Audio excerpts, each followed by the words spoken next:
Hej Lisea, Hej Mike. og velkommen til det allerførste afsnit af Single, Søskende og Semistabile. En podcast, vi har lavet, fordi livet lige nu føles alt andet end stabilt. Vi er 2 søskende, der står midt i livet, singler, lidt knuste og trætte, men vi er her stadig. Det her er en podcast om at finde ud af livet, når det ikke går, som man troede. Om at være søskende midt i det hele, uden forældre, uden partner, men med hinanden. I hver episode deler vi det, vi kan overskue, og det, vi ikke kan. Vi har 4 gennemgående temaer, vi vender tilbage til i hver episode. Det er ugens overlevelse. Det sagde terapeuten. Det, vi ikke forstår, men prøver. Og den store ting, vi ikke taler om. Det her er ikke terapi, men måske føles det lidt sådan. Velkommen til. Jeg hedder Lisea, og jeg glæder mig til, at jeg skal tage jer med ind i vores verden. Jeg er 29, bor i Herlev, og til dagligt er jeg pædagogmedhjælper. For nylig gået for min kæreste, nogle måneder siden. Så har vi begge mistet vores forældre. Og så vil jeg gerne vide, hvorfor det er, vi laver den her podcast. Ja.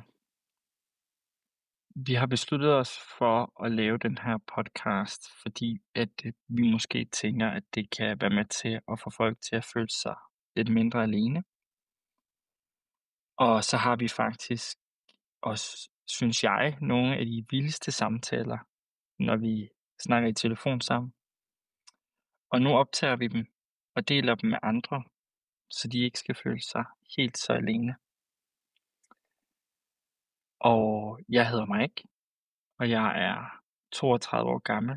Jeg bor i Odense sammen med min hund Gorm, som er storebror til Liseas hund Mowgli. Til hverdag arbejder jeg som sygeplejerske på Odense Universitetshospital. Og min kæreste og jeg har også valgt at gå fra hinanden. Og derfor står vi begge to jo i nogle nye livssituationer.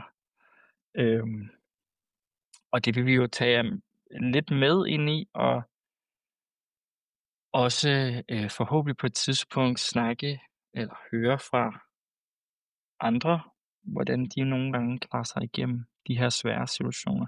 Det skal jo lige siges, at hverken Lisea eller jeg er uddannet inden for noget som helst med sådan noget psykoterapi eller parterapi, men vi snakker bare, og på en eller anden måde, så har vi jo alligevel klaret os. Ja, så Det er da gået. ja, jeg skal til at sige, det går jo godt, og bare fordi vi ikke er uddannet, så har vi jo oplevet mere end de fleste, tænker jeg. Så der er masser at snakke om. Ja, og så fik vi jo bare fortælle vores måde, tingene er blevet gjort på, for det kan hjælpe. Jeg håber, at det kan hjælpe andre til at vide, at man ikke er helt alene om tingene. Det er også nogle, det skal ikke, nu lyder det meget seriøst, og det var jeg synes, det er en god intro, vi har lavet, men det skal også være sjovt, og vi skal også kunne grine. Altså, det er jo på en eller anden måde også vigtigt at kunne, hvis man græder og grine en gang imellem, for der sker mange dumme ting også jo. Altså, det er jo ikke, det er jo ikke seriøst alt sammen, men Og det er også tragisk. Ja, præcis. Og folk skal også være velkomne til, hvis nu der er mere end 10, der lytter til den her podcast. Og det er fordi, jeg tænker, at 10, det er vores venner. Der lytter til den her podcast, som deler jeres historier med os, som vi jo rigtig gerne vil tage med og snakke om. Og vi har også mange gode single-venner, der står alene i livet, og som vi jo rigtig gerne vil tage med ind på et tidspunkt. Ja. Jeg kunne godt tænke mig at spørge dig, Lisea, fordi hvis vi nu bare allerede springer frem til det første punkt, sådan det vi jo kalder ugens overlevelse. Hvad har din overlevelse i den sidste uge været sådan? Ja, men den synes jeg faktisk har været lidt hård, fordi at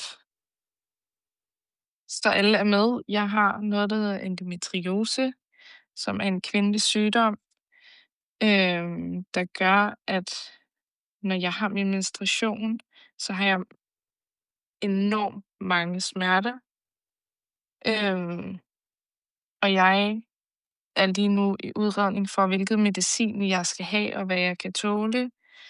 Og det her medicin, jeg lige har været på, det kan jeg simpelthen ikke tåle, og det har gjort, at jeg får dum nums. Altså, det skal jeg bare ikke lige bede om. Så Man det tror, har de været fleste jo har det. Ja, ja. Jeg tror ikke, der er nogen, der synes, det er rart at have dum nums. Nej, hvor er Øhm, det? så det har været min ugens overlevelse.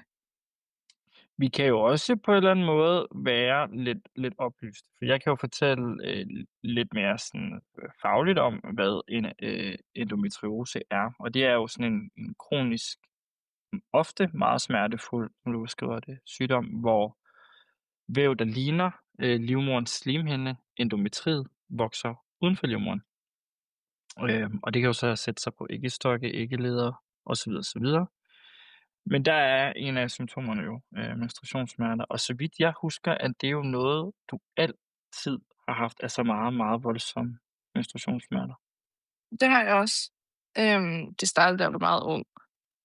Jeg havde det ikke i starten af min menstruation, men jeg fik jo også menstruation, da jeg var 8 år gammel. Jeg var meget tidligt ude, men ja, jeg har altid, men det er sådan blevet værre og værre med årene. Jeg er bare rigtig dårlig til at komme til en læge. Så det er først her for 1,5 års tid siden, jeg faktisk rigtig tog til lægen, hvor jeg samtidig fik at vide, at jeg har 2 livmodere, som også gør, at jeg har ekstra smerter, fordi jeg har i princippet smerter for 2 mennesker. Og så for 3-4 måneder siden fik jeg så at vide, at jeg også har endometriose oveni. Så den er lidt hård at kæmpe med.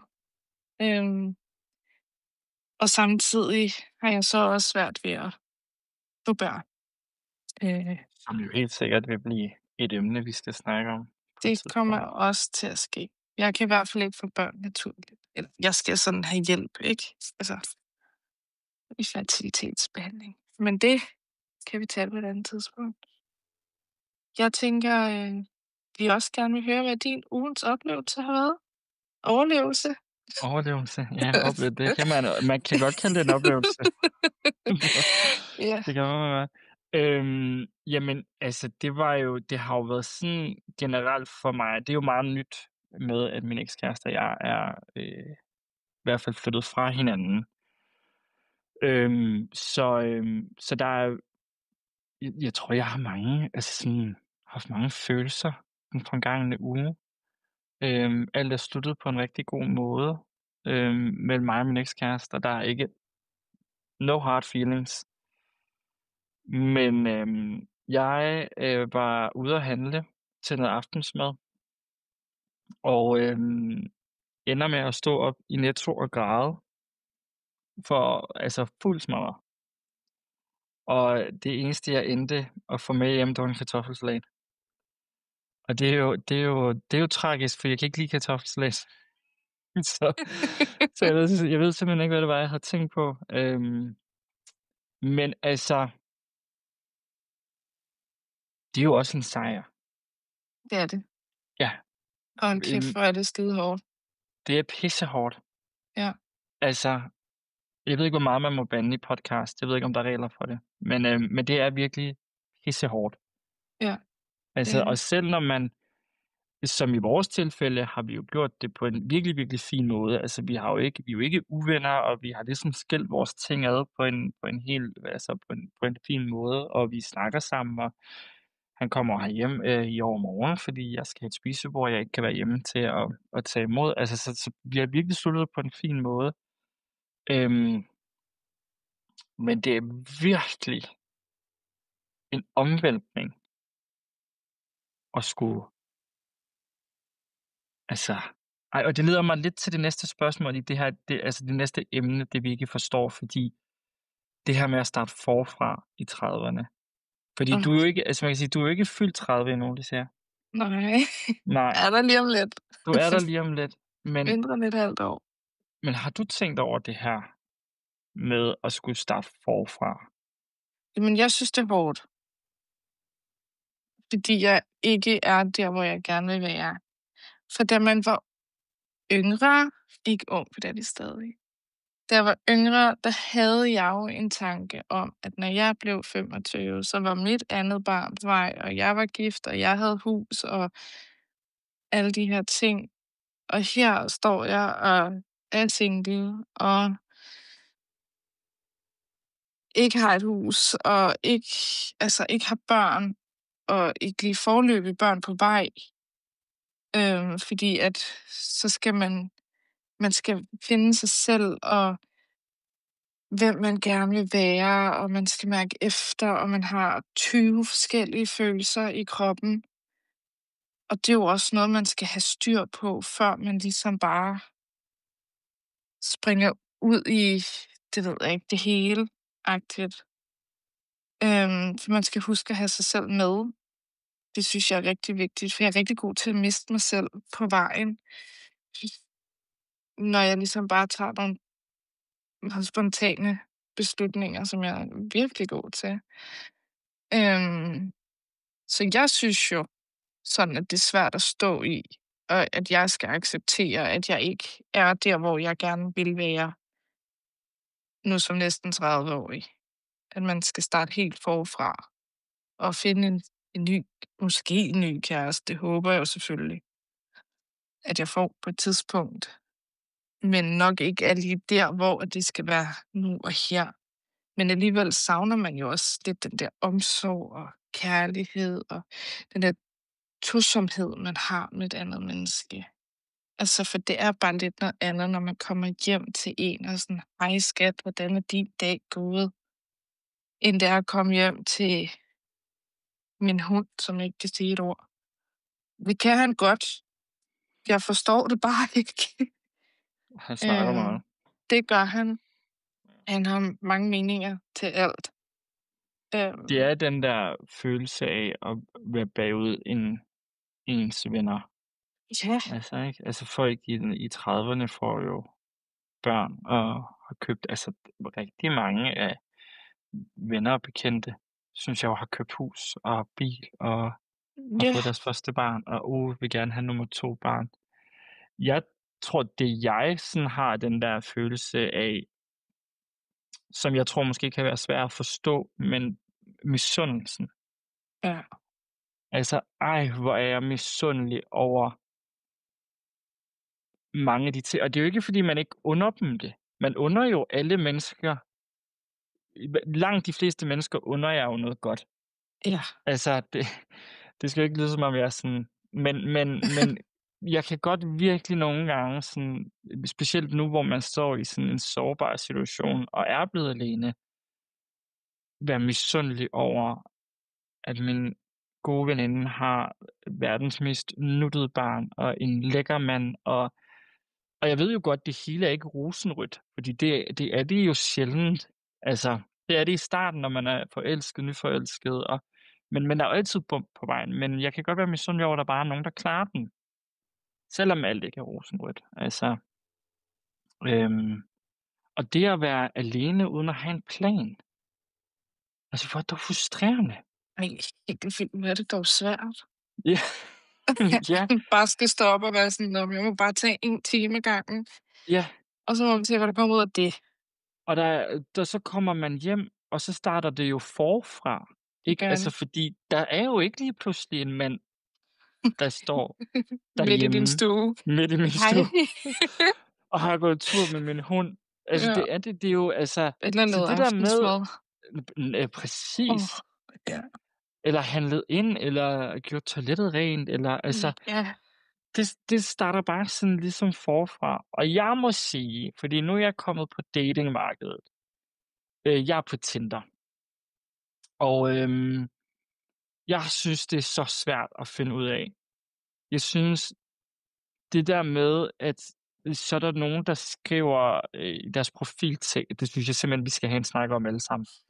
De skriver i sin profiltekst, at man skal skrive mere end hej. Og så skriver man mere end hej. Og så får du ikke noget svar tilbage.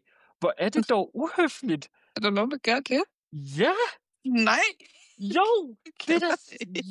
Nej, altså, det er da bare lige som om, at man sådan tænker, jamen jeg ved ikke, hvad man tænker, men jeg synes da, det er vanvittigt uhøfligt. Det er det. Ja, altså, også, man matcher jo af en grund. Du matcher jo med, altså, til alle jer, der ikke forstår princippet bag Tinder, dem er der forhåbentlig mange af jer derude, fordi det er et forfærdeligt sted, tror jeg, har jeg fået følelsen af. Men man liker jo hinanden og matcher. Man kan jo ikke skrive sammen, før man har liket hinanden. Så liker man, og så skriver man, hej Jannik, du ser pæn ud, eller et eller andet, eller så er der ikke noget svar. Det er da også underligt. Det er da så mærkeligt. Jamen, så lad da Okay, være at like, hvis du ikke ja, vil skrive. ja. Det giver da ikke Ej, nogen mening. søde venner derude, mænd og kvinder. Nu er vi er begge to kun til mænd, men det gælder Ja. også kvinderne. Jeg har ikke prøvet at matche med kvinder, men i hvert fald, altså, svar eller lad være like. Det så simpelt er det simpelthen. Altså, jeg har været så harm over det. Det må være det vi ikke forstår. Ja. Jeg kan prøve at forstå, men det kan jeg simpelthen ikke, fordi du kan bare lade være at like. Jeg er også på en anden dating-app, hvor det er sådan mere lidt old school, hvor man har en profil, og man sådan, der kan jeg måske bedre forstå, at man ikke svarer. Fordi det Nå, det vælger er ikke du jo sådan noget ikke. med at like, eller hvad? Nej, ikke rigtigt. Nå, det er Altså, bare fordi, men du siger, der har man bare en profil, men det har man der vel har du også på bare en Tinder? profil. Jamen, ja, men på Tinder, der skal du like hinanden, før du sådan matcher Nå, og ja, kan det er skrive selvfølgelig sammen. rigtigt. Nå, det skal man Ja. ikke derinde. Nej, det skal du ikke derinde. Der har du, det er bare ligesom sådan en side med... Sådan Arto-agtigt. Ja, Uden at være Arto, men sådan, at man har en profil, og man bare kan gå ind og skrive til folk. lad os håbe, der ikke er nogen under 20, der er herinde, fordi jeg tror ikke, de aner, hvad Arto er. Men ja, det er Arto-agtigt. Er det ikke kommet tilbage? Jeg tror, det er kommet tilbage. Er det det? Ja, jeg er ret sikker på, at jeg har set, at man kan bruge sit gamle brugernavn og logge ind. Og sådan. Jeg kan slet ikke Er huske, hvad det jeg hed. rigtigt? Jeg kan slet ikke Ja. huske, hvad jeg hed. Nej. Ej, det kan jeg Det er jo ikke. også lidt en sjov historie, fordi du og jeg har jo ikke altid sådan kendt hinanden. Nej, det har vi ikke. Øhm, Du anede jo ikke, at jeg eksisterede, indtil du var ikke 15 rigtigt, år. nej. Ikke Nej. rigtigt. Hvor du lige Jeg har pludselig altid vidst. skrev til mig. Ja. Ja, men sådan er det tit. Ja. At Folk du ikke ved ved, jo at jeg ikke, så- eksisterer, eller hvad? Ja, præcis. Nå, okay. Ja. Nej, altså, men det er jo også, det er jo en lidt, altså, altså fordi der er jo nogle elementer, jeg burde jo vide, du har eksisteret, fordi jeg var over at besøge dig og mor, da jeg var 11, men jeg kan jo ikke huske det. Var Det du ikke ligger 9? sådan, jeg kan ikke huske det. Måske var det mig, der var 9, og du var... jeg føler... Nej, det kan jeg ikke. Jeg kan godt huske, du var der. Du var Ja. kærester med hende der Josefine fra... Eller var det bare noget, du bildte mig ind?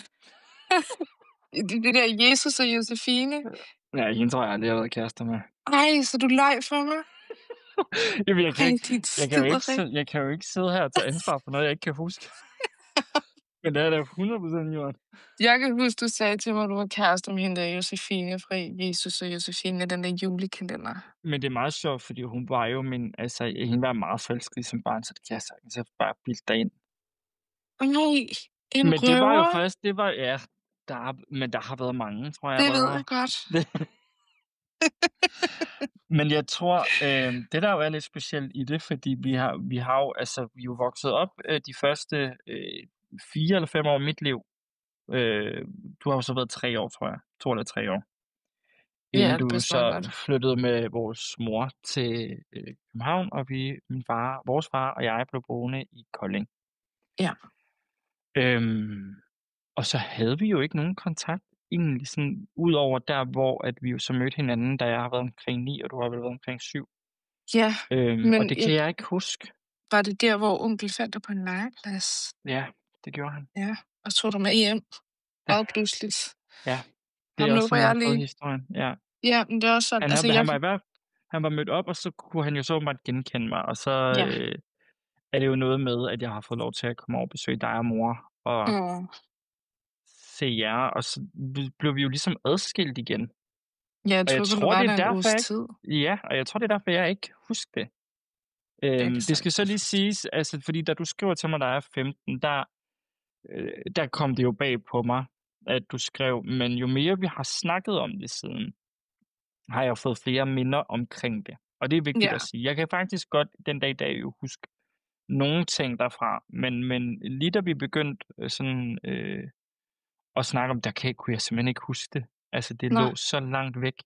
ja, Øhm,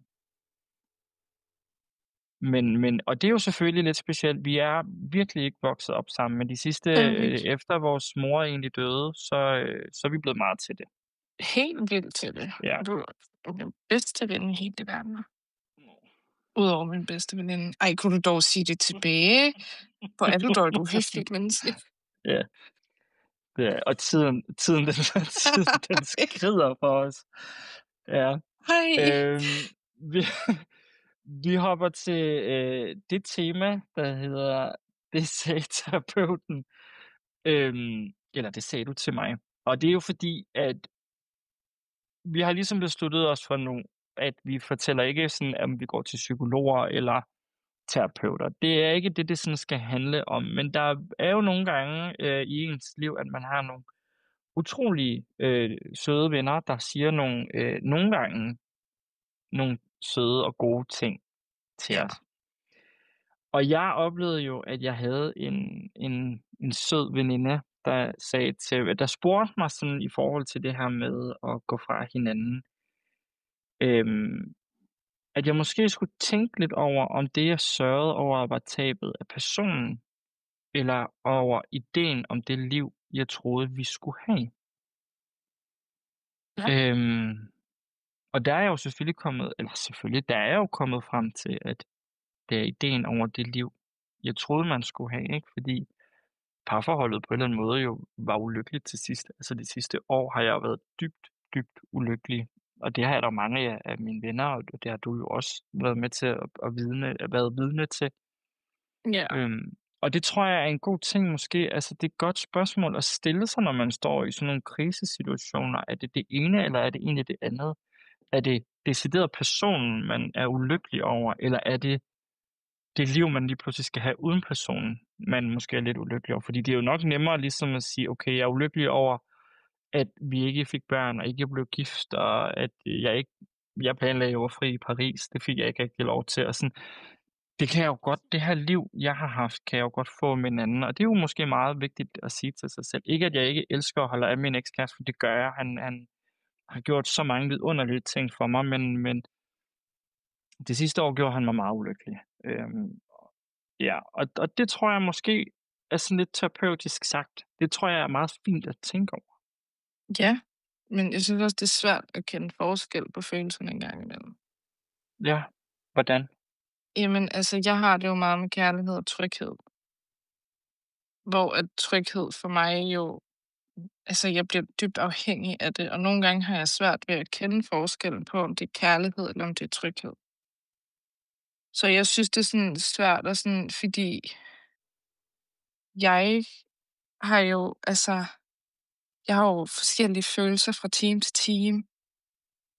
Øhm, så på det ene tidspunkt kan jeg godt være sådan, det er bare kærlighed, lækkert, og så kan der gå en time, og så skal jeg være sådan, fuck, det er slet ikke kærlighed, det her jeg har kun på grund af trygheden. Så jeg synes godt, det sådan kan være svært at finde rundt i ens følelser. Øhm, og Ja, det sådan, tror jeg også godt, jeg forstår. ja, altså fordi det er sådan, nogle gange synes jeg, det er svært at mærke forskel.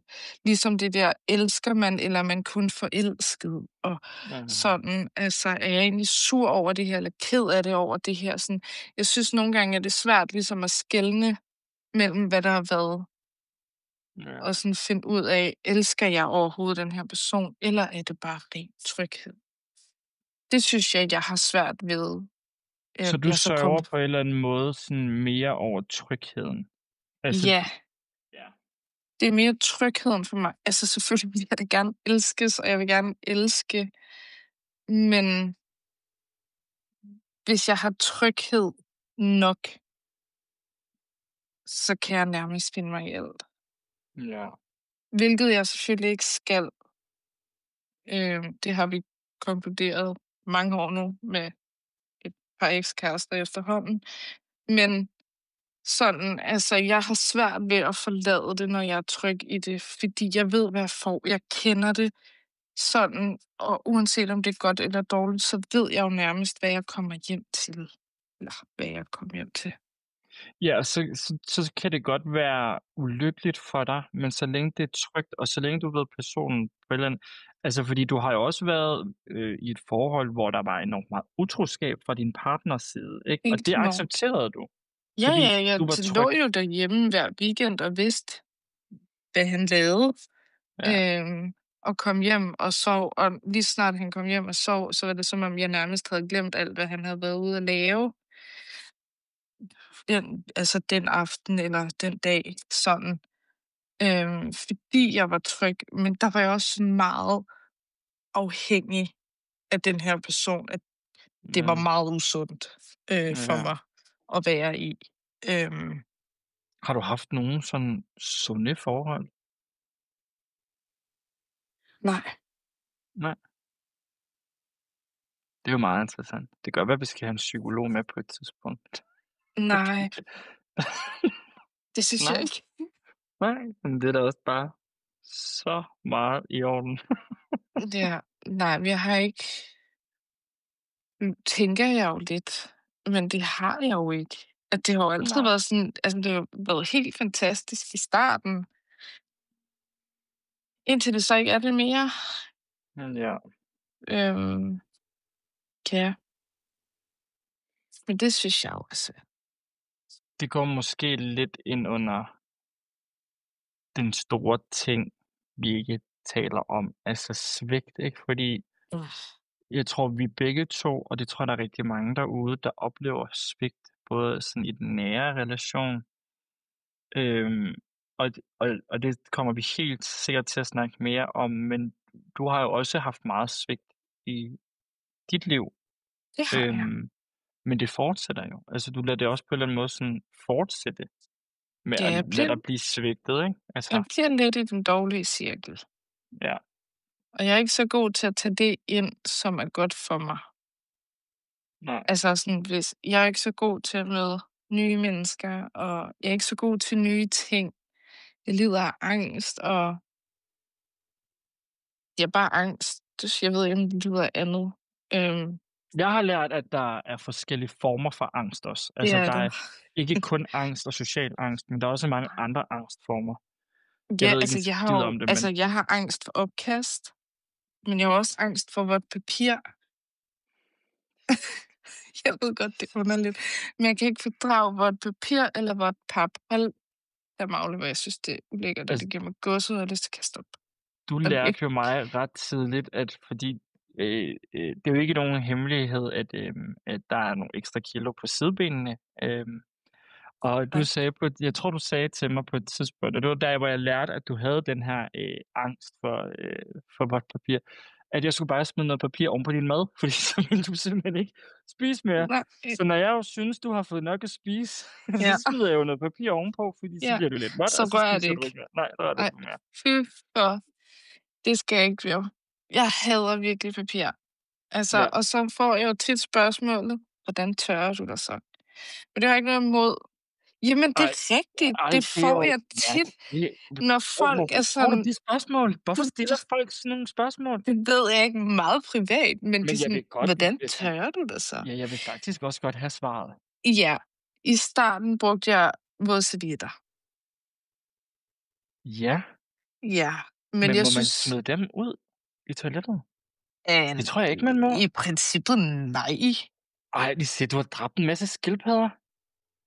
Ej, kunne du lade dog være? Det har du da. Kan du ikke se, der er sådan nogle Nej. skildpadder på de der pakker, man køber? Er der det? Ja! Jeg ved Okay, så men jeg har ikke, ikke om brugt du våd. dræber havskildpadder, men Okay, ej, ja. det tror jeg altså ikke, man Men må. nej, det må man ikke. Men også, Nej. det kan også stoppe toilettet og sådan noget. Men Ikke, at jeg har prøvet det. Jeg har ikke stoppet toilet. Jeg kender nogen, der har, når de har haft, fordi de har haft børn, og så er de bare lige ned til toilettet, og så har de stoppet toilettet. Jeg har ikke prøvet det. Men jeg synes ikke, det er rart, fordi det bliver meget privat, det her.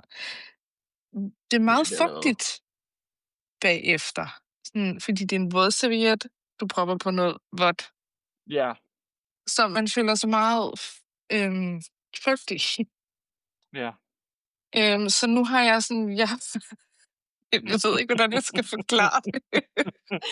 Altså, Ja. jeg kunne sige det på en meget grimmere måde. Nej, det skal du ikke. Nej, det må du ikke. Jeg prøver ihærdigt. Ja. Men jeg har så vendet mig til, at jeg godt kan bruge papir. Men jeg bruger så også meget papir. Okay. Ja, jeg bruger enormt meget papir. Hvor meget er meget papir? Jamen, jeg ved ikke, hvor meget normalt folk bruger. Altså, nu har jeg jo ikke på måde sådan samme problem som dig, men jeg bruger jo 3 stykker ad gangen. Jeg tror, jeg bruger 6-7 stykker ad gangen. Wow, det er meget papir. Det er meget papir. Jeg bruger rigtig meget toiletpapir. Det er derfor, man skal gå i Hjem og Fix, fordi de har rigtig meget toiletpapir til ingen penge. Godt. Og der fik vi så lige reklameret for Hjem og Fix. Fedt. Og det er ikke engang Hjem og Fix. Jo, det er Hjem og Fix. Jeg har ikke glemt det. Det var mærkeligt sagt. Ja, det ved jeg godt. Men altså, det skal man jo også være. På Hjem og Fix, eller hvad? Være mærkelig. Nå, ja. Altså, det synes jeg var en speciel samtale, det her. Men det er jo... og det er mærkeligt at have angst for vådt papir. Altså, nu skal man passe på med at sige, at ting er mærkeligt, fordi det er jo selvfølgelig din oplevelse af det. Jeg synes selv, det er underligt. Okay, godt nok. Altså, jeg synes selv, det er underligt, men jeg kan ikke lide konsistensen, jeg kan ikke lide lugten. Jamen, du skal jo heller ikke æde det for helvede, og du skal da heller ikke lugte til det. Ej, har du prøvet at lugte til vådt papir? Nej. Prøv næste gang, du har vådt papir. Hvorfor skulle jeg det? Altså, jeg ved det ikke, men det er fordi, jeg ved ikke, jeg tror, det startede. Har du tænkt, er det fordi, du har tænkt, lad mig lugte til vådt papir, og så har du taget vådt papir op og lugtet til? Og så har du tænkt, så til fy for satan, det kan jeg ikke lide. Er det sådan, det foregår? Nej. Jeg ved ikke specifikt, hvordan det er kommet, men jeg kan huske, da jeg gik i folkeskole, og altid på vej til min folkeskole lå der pap på jorden, der var helt splattet ud. Konsistensen klam pap, og man kunne lugte det. Og jeg ved ikke, om det har givet mig en eller anden form for traume, at jeg bare ikke har... Ja, okay, voldsomt, men jeg har fået angst af det. Altså, jeg har fået en meget voldsom følelse af vådt pap på vej til skole. Hvad gjorde det pap ved dig? Altså, jeg ved det ikke. Kidnappede dig og taget dig med hjem? Nej, okay. Måske, det kan være faldet i det eller et eller andet. Ej, jeg var ikke gåsehud, hvorfor skal vi snakke om det? Ja, jeg er ikke så god til det. Og det lugter. Ja, men det tror jeg simpelthen ikke, jeg sådan lige har selv bemærket nogensinde. Nej, det har jeg desværre. Ja. Og nu har jeg udviklet angst for vådt papir og pap. Ja. Ja. Vi skal til at runde af. Ja. Det var hyggeligt. Det var det. Det var vores første afsnit. Vi ved ikke, om det giver mening, men det har føltes rart. Ja. Og hvis du lytter med, så tak. Og husk, at du er ikke alene. Næste gang snakker vi måske om Tinder, forældrefravær eller at græde i kantinen. Nu har jeg grædt i Netto, så kunne det jo være på kantinen næste gang. Ja, den skal det ikke snus. Nej. Vi er single, søskende og semistabile, og vi er snart tilbage. Hej.